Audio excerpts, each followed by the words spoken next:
News Dawn. The time is 6:30 a.m. Good morning and welcome to News Dawn on 92.7 KUFM Benin City. First, the headlines.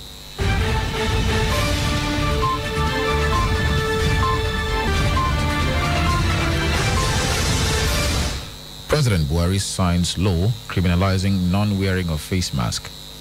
Nigeria drops on Transparency's corruption index. Ibrahim Atahiru takes over as Chief of Army Staff. And on business, NPS says federal government got 2.94 trillion naira non-oil income in 2020.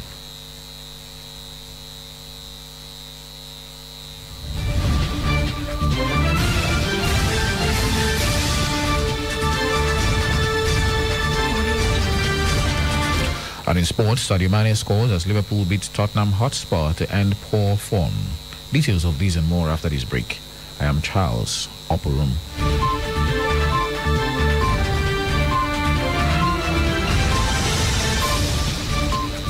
Now the news in detail. President Muhammadu Buhari has signed a law to check the spread of the COVID-19 pandemic. The law criminalizes non-wearing of face masks in public places. Chairman of the Presidential Task Force on COVID-19 and the Secretary to the Government of the Federation, Boss Mustafa, disclosed this while handing over 5 ambulances donated by the Nigerian National Petroleum Corporation to the Federal Ministry of Health on Thursday in Abuja. Mustafa said the bill, titled COVID-19 Health Protection Regulations 2021, is an exercise of the powers as conferred on the President by Section 4 of the Quarantine Act. Meanwhile, Nigeria's former Vice President Atiku Abubakar has received the second dose of the Pfizer-BioNTech COVID-19 vaccine. His media aide, Paul Ibe, confirmed this on Thursday. Atiku, who is currently in Dubai, the United Arab Emirates, received the first shot on January the 6th. The Pfizer-BioNTech COVID-19 vaccine has been approved by several countries, including the United States and the United Kingdom. According to the chairman of the Nigeria Governors Forum, Kayode Fayemi, Nigeria will get its first shipment of the vaccine in February. 53 new cases of COVID-19 were recorded in Edo State on Thursday. New cases of coronavirus have been reported in the state in the last 24 hours, with 20 persons discharged from various healthcare facilities in the state. Speaking to journalists in the daily media briefing in Benin City, the Permanent Secretary, Edo State Ministry of Health, Dr. Osawoyi Irowa, said while 20 persons were also discharged within that period, the state also lost 1 person. Dr. Irowa said community spread is prevalent in the second wave of this virus in the state, urging citizens to take the presence of the disease in the state seriously, as they all abide by the NCDC protocols. Of the 321 samples collected, 43 persons tested positive to the virus within this time frame. Meanwhile, Edo State Governor Godwin Obaseki has committed to erecting a new complex at the Irua Specialist Teaching Hospital to decongest the inpatient ward at the health facility. The Deputy Governor, Comrade Philip Shaibu, who disclosed this on Thursday during a visit to the Irua Specialist Teaching Hospital, said this gesture is in furtherance of the government's support to federal-owned medical hospitals in Edo State. The facility is currently being overstretched due to the rising number of Lassa fever and coronavirus patients.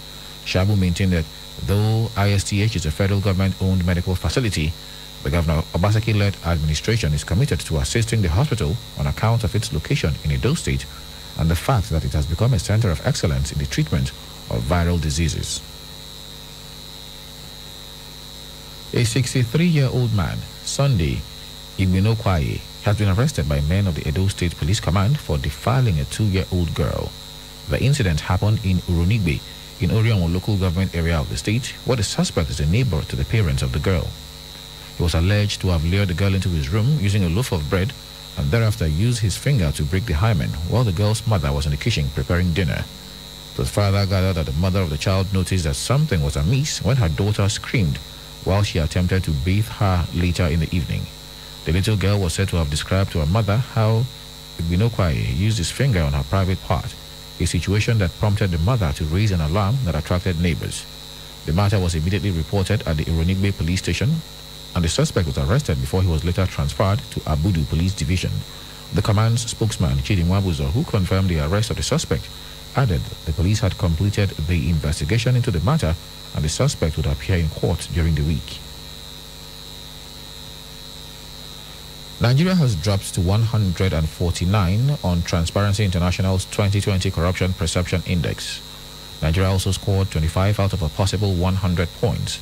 In the last TI rating in 2019, Nigeria was ranked 146th out of the 180 countries surveyed, scoring 26 points out of a possible 100. On a scale of 0 to 100 in TI's rating, 0 means highly corrupt, while 100 stands for very clean. According to the latest ranking, Nigeria is now the second most corrupt country in West Africa, with Guinea-Bissau the only country more corrupt than Nigeria and the sub-region. There was confusion on Thursday at the venue of the public hearing on the petroleum industry bill as members of the host communities broke into a fight. The fight broke out when the host communities of Nigeria producing oil and gas were called to the podium to make a presentation at the public hearing, which was held at the House of Representatives in the National Assembly complex. One of the Ishikiri leaders stood up to speak, but was opposed by other members of host communities present, and a fight ensued, leading to a rowdy session. Security agents at the hall, including police and Nigeria Security and Civil Defense Corps officers, had to break up the fight, prompting the House Ad Hoc Committee on PIB to allow each host community to speak. A total of 384 Nigerians stranded in Saudi Arabia on Thursday arrived at Nnamdi Azikiwe International Airport, Abuja. The returnees arrived at about 1:10 p.m. and were received by officials, including those of Nigerians in Diaspora Commission, NIDCOM. They include 300 males, 83 females, and 1 infant. A representative of the Minister of Foreign Affairs, Ambassador Bolaji, received the returnees at the Hajj terminal, where he charged them not to be hopeless. He, however, said the Nigerian government does not support illegal migration. The evacuation of the stranded Nigerians follows a call for help by them in a video that went viral recently on social media. The video showed bodies wrapped in black polythene bags lying on the floor in a packed room with a voice narrating that they have been stranded for more than 7 months. The majority leader of the Delta House of Assembly, Sir Tim Kome Owefere Esquire, is dead. Owefere, a 4-time member of the House, died around 11 p.m. on Wednesday at the Federal Medical Center, Asaba, after being hospitalized for about 2 weeks. The deceased lawmaker, who represented the Soko North constituency until his death, hailed from Akiwe community in the council area. And still in Delta, the father of the governor of Delta State, Sir Arthur Okowa, has passed on. He died in the early hours of Thursday. Sir Arthur was born in Owa Alero, Ikan North East local government area of the state, and died at 89 years. Coming up in a moment on our business news, federal government got 2.94 trillion naira non-oil income in 2020 as VAT rakes in 454.69 billion naira in fourth quarter. More to come in our business news. Please stay with us. 1,000, 2,000, 3,000, 1 million, 2 million, 3 million, 600 billion, and the last kobo. Oh yes, we follow the money. It's all about the business and the business of business. The gains and the losses. The bulls and bears. The rise and falls. The risk and the satisfaction of seeing the last kobo rise to millions.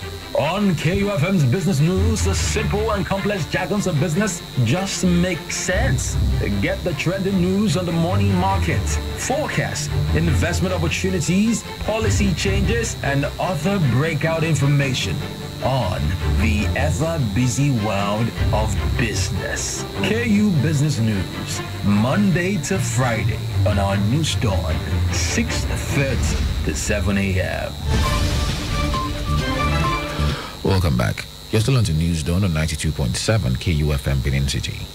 And on business, the federal government earned 2.94 trillion naira as non-oil income in 2020, with transportation and haulage accounting for nearly half of the non-oil income for the year. A report by the National Bureau of Statistics on non-oil income showed that the country earned 1.387 trillion naira from transportation and haulage, representing 47.2% of the total income segment. The non-oil income included company income taxes and value-added tax. Further breakdown showed that other manufacturing earned the country 245.72 billion naira, 342 billion naira came from professional services and telecommunications, 10.202 billion naira from agriculture, 6.09 billion naira from automobile and assemblies, while banks and financial institutions generated 121.1 billion naira. According to NBS, out of the total amount generated in the fourth quarter of 2020, 212.52 billion naira was generated as non-import VAT, while 143.35 billion naira was generated as non-import VAT for foreign. The balance of 98.81 billion naira was generated as Nigeria Customs Service import VAT. And that's it on business. Over now to sport, where Sadio Mane scored as Liverpool beat Tottenham Hotspur to end poor form. Details of this in a moment.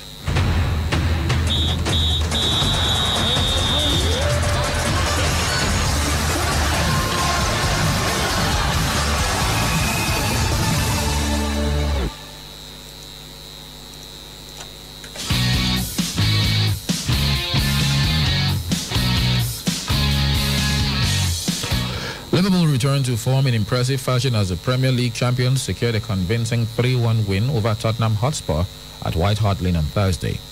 After a run of 5 league games without a win and 4 of those matches without a goal, the Reds moved back into the top 4 as they discovered their cutting edge in style. Spurs, who lost captain Harry Kane to an ankle injury at halftime, had an early Son Heung-min goal ruled out for offside before Roberto Firmino put Liverpool ahead with a tap-in first half stoppage time. Goalkeeper Hugo Lloris pushed Sadio Mane's shot straight into the path of Trent Alexander-Arnold, who finished emphatically. Pierre-Emile Højbjerg's 20-yard strike reduced the deficit and gave Spurs renewed hope.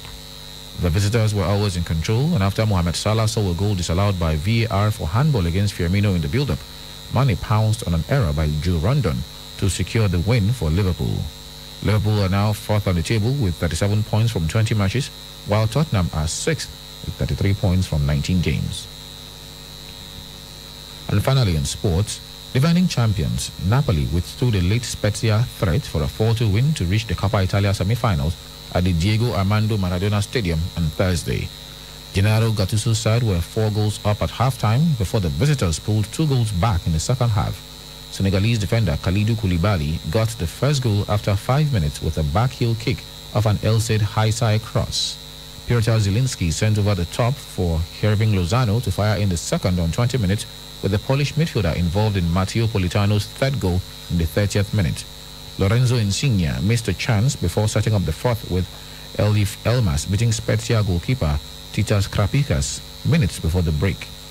Gennaro Acampora teed up Emmanuel Gyasi to slide into goal after 70 minutes, with the former Napoli youth player then scoring himself with a low shot from outside the area past the static David Ospina. Napoli next play Atalanta, with Inter Milan taking on Juventus in the other semi-final, which will be played over 2 legs on February 3rd and February 10th. And that's it on sports. And with those sports stories, we come to the end of our package this morning. But before we leave, a quick recap of the headlines.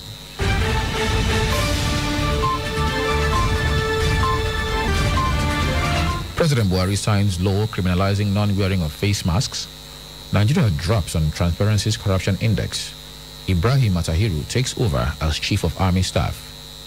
Do remember that the continued unity of Nigeria is a collective responsibility. Be sure to play your part. Do not forget, you can also listen to us from anywhere in the world by visiting our website at www.kufm.net, or you can download our mobile app from the Google Play Store. We are also live on YouTube at KUFM Nigeria, and you can also listen to us on radiogarden.com. KUFM News Dawn was produced by Inlebedoma Sakwaram. I am Charles Oporum, saying thanks for listening and good morning.